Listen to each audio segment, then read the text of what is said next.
Lepo pozdravljeni. Bliža se konec leta in danes še zadnjič v tem letu objavljamo novice doma in po svetu. Ta teden se je največ dogajalo doma, zato začnimo z novicami iz Slovenije.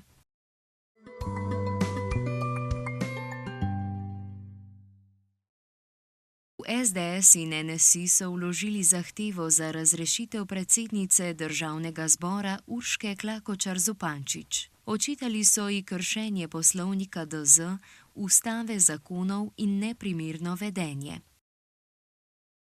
Državni zbor je na tajnem glasovanju odločil o njeni razrešitvi. Za je glasovalo 33 poslancev, proti pa 50.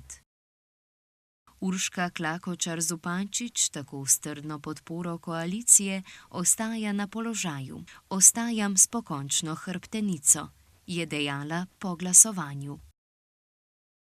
Državni zbor je v torek 17. decembra s 50 glasovi za in 18 proti imenoval Ksenijo Klampfer za ministrico za digitalno preobrazbo. V vladi Marjana Šarca je že vodila resor za delo. Ministrstvo za digitalno preobrazbo ji sicer ni tuje, saj je bila do prevzema vodenja tega resorja tam generalna sekretarka. Ministrstvo za kohezijo in regionalni razvoj je odobrilo evropska sredstva za projekt Samodejno podnaslavljanje TV oddaj v vrednosti 1,2 milijona evrov.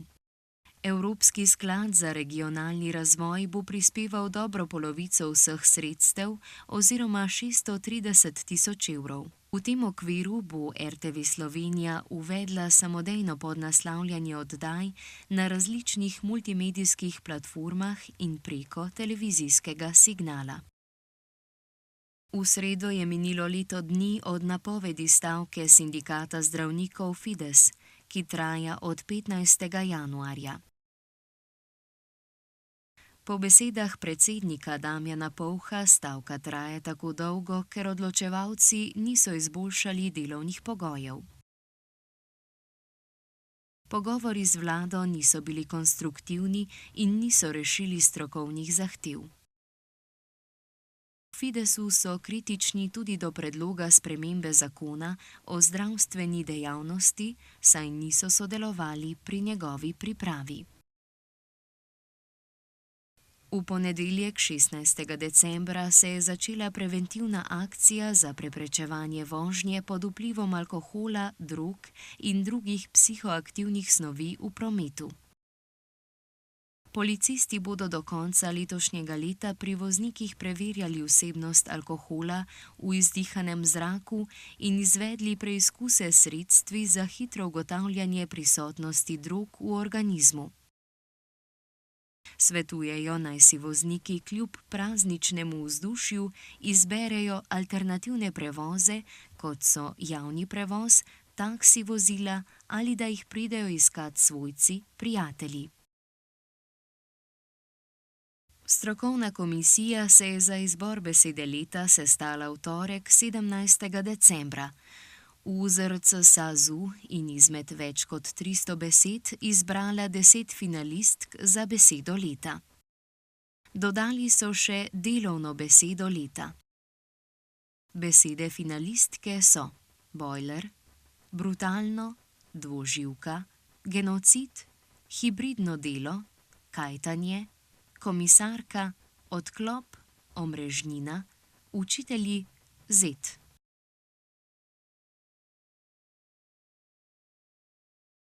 Svoj glas lahko oddate na spletni strani besedaleta.si do 7. januarja 2025, ko bodo razglasili besedo leta. Do 6. januarja 2025 prav tako poteka glasovanje za kretnjo leta. Izberete jo lahko med naslednjimi kretnjami za umetno inteligenco, Trumpa, Gazo, Palestino, mir in Mastercard, in sicer na povezavi.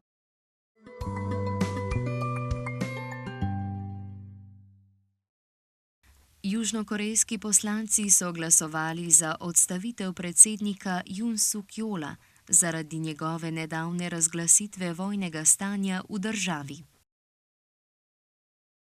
O odstavitvi mora sedaj odločiti še ustavno sodišče. V primeru potrditve bodo morali v 60 dneh izvesti nove volitve. V eksploziji na jugovzhodu Moskve je umrl Igor Kirilov, poveljnik ruske enote za kemično, biološko in radiološko obrambo, skupaj z namestnikom Iljem Polikarpovom. Eksplozivna naprava je bila podtaknjena v električnem stroju pred poslopjem, iz katerega sta odhajala.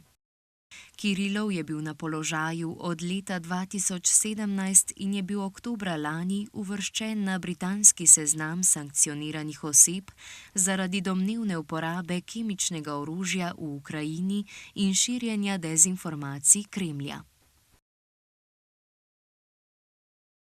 Preiskovalci so sporočili, da so prijeli osumljenca, 29-letnega Uzbekistanca, ki naj bi dejanje izvedel v imenu Ukrajine in zato prejel plačilo $100,000 ameriških ter obljubo azila v Evropi.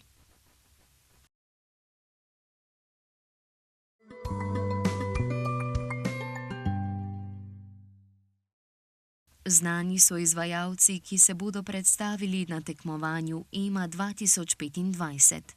Po izboru 5-članske komisije bodo v soboto, 1. februarja, s svojimi skladbami nastopili Eva Pavli, Kiki, Jon Vitezič, Trine, Klemen, Žan Videc, Ana, July Jones, Sven, Polarce, Astrid and the Scandals in Ray, so sporočili z Radiotelevizije Slovenija.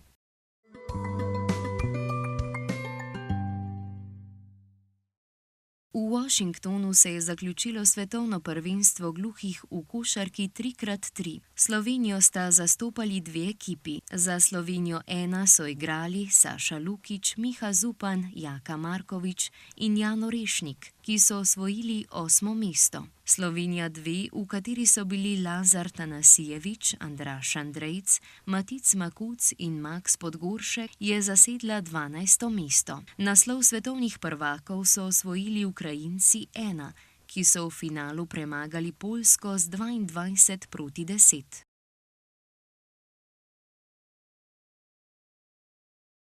Najboljši športniki leta 2024 med invalidi so postali strelec Franček Gorazd Tiršek, lokostrelka Živa Lavrinc in lokostrelka ekipa Lavrinc Dejan Fabčič, ki so se izkazali z vrhunskimi rezultati na letošnjih paralimpijskih igrah v Parizu.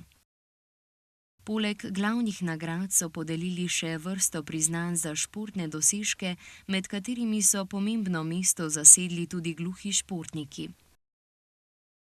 Gluha atletinja Iris Breganski je prejela zlati znak, ker je na svetovnem prvenstvu gluhih na Tajvanu osvojila 2 srebrni medalji. Med dobitniki srebrnih znakov je bil šahist Bruno Glas, ki je z vrhunskimi nastopi znova opozoril na svojo izjemno kakovost.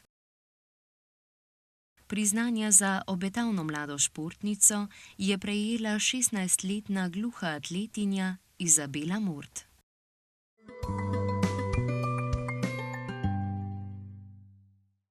Dunajski javni prevoznik Vajner Linen je predstavil prvo testno različico avatarja Iris, digitalne pomočnice, ki v realnem času prevaja obvestila o motnjah v omrežju javnega prevoza v avstrijski znakovni jezik. Projekt je namenjen zagotavljanju enostavnega dostopa do informacij za uporabnike z okvaro sluha, s čimer Dunaj postavlja nove standarde na področju dostopnosti. Iris je od decembra 2024 na voljo v spletni aplikaciji VN-Mobil Web. Po uspešni testni fazi bo Iris vključena tudi v mobilno aplikacijo VN-Mobil.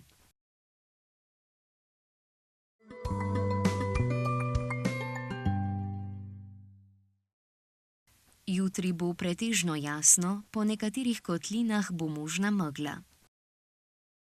Najnižje jutranje temperature bodo v alpskih dolinah in na planotah Notranjske okoli -10, drugod od -5 do 2, najvišje dnevne od 0 do 6. Na Primorskem do 10 stopinj Celzija. V nedeljo bo sprva delno jasno, popoldne pa bo oblačnost naraščala. Zvečer se bodo pričele pojavljati rahle padavine, po nižinah v notranjosti večinoma kot sneg. V noči na ponedeljek bo v notranjosti države snežilo. Le na skrajnem vzhodu bo deloma deževalo, deloma snežilo. V ponedeljek bo delno jasno z občasno povečano oblačnostjo.